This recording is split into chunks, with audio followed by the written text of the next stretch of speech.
This is chapter 4 of my book entitled 1970s America, and the title of the chapter is Campus Life. I easily and quickly settled into the campus life. Coming from India, everything in US appeared to be so easy and good, and the quality of life so superior that surprisingly enough, I did not feel homesick at all. In fact, the situation at campus helped me feel very much at home. 1974-75 were the worst times in University of Florida history, with massive power cuts during weekends, low thermostat settings in winter, and great deficit in the general budget. These years were the years of the OPEC crisis, and University of Florida also suffered from it. Thus, during weekends, there used to be no power in the department, and as the Gainesville temperature started going up, all the windows of offices were open, and we had to use a hand fan to keep cool. It was just like India. Fortunately, the situation improved in the spring quarter of 1975. As I settled into my coursework, a great desire arose to learn as much as possible in all the fields. It could be because of the good teachers, excellent library facilities, or a general ambience of scholarship at UF. This was further helped by the fact that the UF, being a major university, had almost all departments on the same campus. This was very conducive to study multidisciplinary areas. Thus, I started attending seminars in different departments. And in those days, there was no internet or fax, so I had to go to the different departments and get my name registered to receive the seminar notices or flyers. On receiving them, I would go and attend the seminars. Not only was I interested in solar energy or mechanical engineering, but also took courses in material science, chemical engineering, electrical engineering, and even in humanities subjects like movie appreciation, sleep and dreams, etc.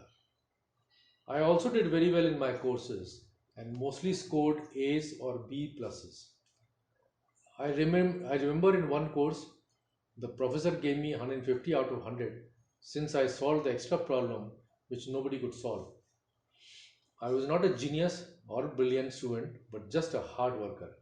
So when a problem was given, I went to the library, did good research, and found the solution in one of the papers in a journal, which I then applied judiciously. Judiciously, my solution was displayed on the notice board for others to see. Such instances happened a couple of times in other courses also. This was also the time when electronic revolution was just being ushered in university campuses. One of my office mates bought a Hewlett Packard scientific calculator for $850. He used to guard it with his life because it was one of the first such calculators in campus, besides being very costly. Hence, he used to carry it all the time attached to his belt. With great difficulty, he would allow me to use it for a short periods of time. I was used to slide rule but found the calculator very handy and useful. In a matter of a year, the prices of these calculators had come down to about $70 to $80, and today the same calculators will not cost more than $5. There used to be a great debate in our department regarding the merits of calculators versus slide rules. All the old professors felt that the engineers would lose their feeling for design and numbers by the use of these calculators. However, within few months, these same professors had started using them since they were very useful. I witnessed a similar debate in early 1980s when the personal computers started appearing on the campus. The old professors complained that besides research, now they have to become secretaries also. Nevertheless, in a short time, they all had learned typing and found these machines very useful and handy. You have been one of the good universities of the United States that a large number of famous people coming to give lectures, seminars, and talks, and I enjoyed attending them as often as possible. I have always found that a student has to extract as much knowledge as possible from the university education and that the university does not give it to him or her on a platter. Thus, if I had a query, I would go and meet the professors and discuss with him or her the issues. These meetings proved to be very useful later on when I set up the university wide multidisciplinary seminars on energy. This thirst for knowledge made my graduate studies very enjoyable, and I used to spend long hours till late at night either in my office or in the library. I remember that even during the weekends, I would go after dinner to my office and work till it was quite late. A black cleaning woman who used to clean our office had been observing my behavior. So one day she came to my office and said in her black English, "Are you having fun?" I said, "Yes, I enjoy my studies and hence I come to the office every night." She said, "Do you need any help?" I immediately understood her drift and so started going to the library at night instead of staying in the office. In those days, lots of Indian students were considered as soul brothers by the blacks, and so the cleaning woman felt a certain empathy or kingship for me. Quite a number of Indian students during weekends used to frequent bars and other night spots for female companionship, but I somehow found them quite distasteful. It was a combination of my snooty outlook, where I always thought that people who frequent bars were lower forms of life, or it could also be because of my shyness and the lack of knowledge of dancing. I did go a few times to the local bars with my Indian friends and roommates, but found the music too loud and environment too suffocating. After the first quarter, moved into one of the cheapest dorms on the campus called Reed Co-op. I shared a room with another Indian graduate student. The living was very sparse, with a room containing only a bed with mattress, one table, and a chair. There was no air conditioning, and all the residents of one floor shared a common bathroom, kitchen, and dining room. The best part was the rent, which was only $25 per month, or less than half that of BT Towers. Majority of the students who stayed in Reed Co-op were foreign graduate students from India, China, Pakistan, etc. There were also a good number of American students, both graduate and undergraduate. Besides, each one had to take turns in cleaning the kitchen, bathrooms, and hallway. This is how the low dorm fees resulted. I used to share the groceries with my roommate and another Indian graduate student who also lived on the same floor. The third student had a car, and so once a week we all used to go for grocery shopping. Both my grocery mates drank a lot of beer, which I did not, but since the grocery bill was equally divided, I paid for the beer also. This went on for about 1 to 2 months, and I thought that they would be sensitive enough not to ask me to pay for the beer. Finally, when I protested, they said it was also my beer, and I was most welcome to drink it as much as I want. I told them that I have no desire of drinking it, so they made a plan of making me aware of the good qualities of beer. That weekend, three of us went to a local beer bar, and I drank about 2 liters of beer in one sitting. After the dinner and beer drinking, I could neither stand up nor talk coherently, so my roommates brought me back to my room and I slept in the drunken state. In the morning, I woke up with a slight hangover, and my roommate remarked that beer must have helped me sleep well. Since I had no problem sleeping, that was the last time I drank beer. I could never develop a taste for beer or any other hard drink, though I tried all of them, and so I became a teetotaler by choice. In fact, it used to be quite hilarious later on when I and my wife were invited to lots of parties, and we were one of the very few couples who remained sober after a couple of hours. I did, however, develop a taste for wine, but with time that also vanished. Gainesville in those times had a very few good eating places. Thus, for good Chinese food, we would drive to Jacksonville, a good 100 miles to eat dinner. When I wrote about it to my parents, they thought I and my friends were crazy to drive 100 miles just to eat Chinese food. But that was America, where one did not bat an eyelid to drive 50 to 100 miles either to see a movie in an open air theater or eat dinner. In fact, I once drove 400 miles from Gainesville to New Orleans just to see the exhibition about the famous Egyptian prince Tutankhamun, which was touring United States in 1977. Fairly soon, I got quite a liking for the American food. One is not sure what exactly it is, and hence did not miss very much the Indian food. Till one day, which was about 3 to 4 months after my arrival in the US, I dreamt of parathas. I woke up and felt really ashamed to dream of such mundane things as parathas, but then realized that the unconscious is telling me something. So I requested one of my married Indian friends to feed me a paratha meal. I think that quenched the desire. When I came to US, I did not know any cooking. So cooking simple things like scrambled eggs or omelette became quite an exercise. However, I applied my mind and learned to cook them quite well later on. Cooking a typical Indian meal was something else. In my first month of stay in BT Towers, my Romanian roommate insisted that I cook him an Indian meal. After great difficulty, I cooked some pulao. Somehow, red chilies were put in little more in abundance, with the result that the poor roommate had a tissue paper in one hand and a fork in another hand. After that fiasco, I did not cook very much in my BT Towers apartment and so learned most of my Indian cooking from my Reed Co-op roommates. A similar fiasco took place in the laundry in BT Towers. I washed my woolen sweater that my mother had lovingly knitted in the washing machine and then put it in the dryer. The sweater shrank to one fourth its original size. I never had the heart to tell my mother what happened to it. When my parents came to visit us in Gainesville in 1978, then I showed her the sweater. The difference in quality of life between India and US in mid 1970s was enormous. The huge shopping malls, broad roads, highways, traveling by luxurious cars, etc. was a heady fare for a student coming from a socialist country like India, where getting a refrigerator required booking for it and 10 years wait. Similarly, for cars or even scooters, one had to book in advance and could only get them after 10 to 20 years.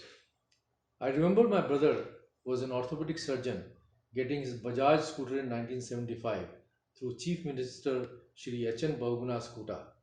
It was a strange India, so the lure of a good US life was too much for an Indian student. Since I was in Florida, it was but natural that I should go and see Disney World at the first available opportunity. This was the main Florida attraction located in Orlando, which was about 120 miles from Gainesville. My American office mate offered to take me to Disney World on one long weekend in February 1975. So he and his wife drove me in the car to Orlando, where we not only saw Disney World but stayed in a hotel for a couple of days to see other nearby attractions also. Visiting Disney World was like a fairy tale and it transported you to a different world. I realized then that one could easily get used to the American lifestyle. Whether it was because of the weather, very crisp, beautiful February day, or the famous rock band playing in a cool evening, or just the general ambience of the Magic Kingdom, I'm not sure, but it was a really wonderful experience. I could see how such things can really attract visitors from anywhere in the world. Being in Gainesville, I went many times to Disney World later on because any guest to our apartment wanted to see it, but I never got the same feeling that I had the first time. Disney World was also the attraction that brought a lot of Indian embassy officials to UF campus. In those times, they used to make an excuse of going and visiting Indian students at UF to solve their problems, but the main agenda was to get traveling allowance, which was the TADA, for their visit to the Magic Kingdom. Being a Government of India national scholar and later on President of India Association, I had to arrange on short notice quite a number of times a get together of Indian students and visiting embassy officials. I remember one such amusing incident during the time of emergency sometime in late 1975. I arranged a meeting of the Indian students and Indian faculty at UF with a high ranking Indian embassy official. He had come basically to see Disney World, but his official visit was to sensitize the Indian students and faculty to the good effects of emergency. So he started the meeting by telling us how trains were running on time and the people came to their offices on time, etc. etc. An Indian female student who was very vocal, attractive, and a firebrand leftist simply lit into this official. She used the choicest abuses in Hindi against Indira Gandhi and also directed them to the embassy official since he was a representative of that evil woman. I just could not control my laughter at the discomfort the embassy official and some of the Indian UF faculty felt. The UF faculty wanted to curry some favors with the embassy official, and hence they felt that I was instrumental in insulting our guests. No amount of explanation that this was a free country and we were citizens of free India, and so anybody had the right to say anything, cut any ice with them. The embassy official, who should have been the one complaining to me about the whole episode, was totally unperturbed because his main aim was to see the Disney World. On top of that, he inquired about who that attractive young lady was. Learning to drive and owning a car was another craze of most Indian students in US. In my case, somehow, I never got that craze but got a car out of necessity. My grocery mate who had a car was leaving for India, and so I and my roommate realized that we would be without a transport. In those days, the bus service in Gainesville was nearly non existent, hence, I decided to learn driving. I also decided to buy the car from the grocery mate for $200. It was an old Ford Falcon, which was a gas guzzler but in good running condition. My grocery mate was amazed when I learned to drive in about 15 minutes of his training. So after 1 month of drive runs with special emphasis on parallel parking, I decided to give the driving test. Two other Indian students also went with me in the Ford to the Florida Transport Office to give the test. My number for taking the test came last. The driver inspector sat next to me and I started the car. She immediately told me to stop it and flunked me. I had put the car in gear without releasing the handbrake. I was livid and complained loudly to the Indian student of why he had put the brake. He obviously shot back in anger, stating that he also had flunked the test because he did not put the brake at the end of test. After flunking him, the inspector told him to put the handbrake so the car will be ready for my test drive. In any case, both of us again took the test after 15 days and passed with ease. In those times, it was very easy to get a cheap second-hand car, and thus $200 Ford served me for almost 2 years, after which I sold it again for $200 and bought a smaller and more fuel-efficient Toyota Corolla, again second-hand, for $600. In fact, buying a second-hand car was one of the first purchases of quite a number of Indian students. My first purchase was a Minolta SLR camera. Since the gas was cheap and priced at 70 to 80 cents per gallon, this was really a great way to see America. One of my Indian friends at University of Florida was from Chennai, then Madras. He was very dark and, as per the fashion of those times, spotted long hair. He had bought a second-hand Volkswagen Beetle, a small car, and he and his friends went touring the South United States. In one of the towns of Alabama, they were caught speeding. So after the cop gave him the ticket, he remarked, "And another thing I don't like is a nigger with a long hair. Go get a haircut. Go get a haircut." University of Florida in 1970s was a very liberal campus. It was voted by one of the US magazines as the second most liberal campus after Berkeley. It was also voted as a party school by Playboy magazine in the middle of 1970s. Besides, it was a post-Vietnam era when the sexual revolution was at its height in the United States. In my first quarter when I was staying in BT Towers, I saw this liberal attitude firsthand. My Romanian roommate invited me to a party in one of his friend's apartment. He had also invited some of his professors, their wives, and his departmental secretaries. This was not a dance or song party, but just a get together of his friends whom I was meeting for the first time. He went early in the afternoon to make the necessary arrangements, and I went late in the evening. Just before I left for the party, my American roommate offered me a condom. I was aghast, but he insisted that such items are necessary and useful in parties. Another incident of similar nature took place when I was staying in Reed Co-op. One day I came back to my dorm around 6:30 or 7 p.m. to cook my dinner.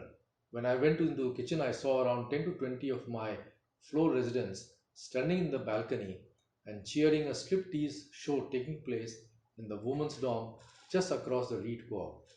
This had been going on for quite some time, and the lady enjoyed entertaining the boys in our co-op. I had never seen it earlier because I used to come early around 5 or 5:30 p.m. and leave for my office around 7 p.m. In those times, streaking or students running naked was also a common sight during football games, open air concerts, or just about anywhere in public on the campus.